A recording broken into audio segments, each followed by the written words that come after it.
দর্শক আমরা দেখছি যে অটো চালকরা চাঁদপুর পৌরসভা ঘেরাও করলো। আসলে মূলত তাদের দাবি হচ্ছে মানে রং পার্কিং এর নামে মামলা করে অযথা হয়রানি করছে, ৩,০০০ টাকা তাদের বাধ্যতামূলক দিতে হচ্ছে চাঁদপুর ট্রাফিক বিভাগে।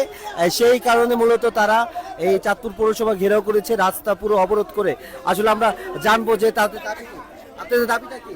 আমাদের দাবি আমরা পৌরসভার লাইসেন্স করা, আমরা এখন মনে করেন গাড়ি চালাই, আম করে 2 দিন বড় বড় আটকে আম করে 3,000 টাকা ধরে রাস্তায় আমরা বেঞ্চদাল হইতে রাস্তা হইতে আমাকে গাড়ি পার্কিং করতে হইব।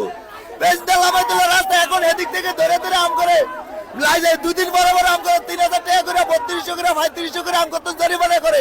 এই টাকাটা আমরা কই থেকে দিব? আমরা কয় টাকা ইনকাম করি? মালিক পাড়া 800 টাকা দিয়া আমরা কয় টাকা আম করে নিজের ভাতের পয়সা রুজে না কিস্তি মিস্তিলে আমরা বেলার তলে দুনিয়া বাড়ির ভিতরে আমগো বউমেডি বলান সিউরবোর, তাহলে আমগো কি হইলেন? আমরা গরিব হতে কাম করলেন, এই কারণে বতাসুন আম করবো অত্যাচার। প্রিয় দর্শক আমরা এখানে দেখছি আরো মানুষজন এখানে অবস্থা।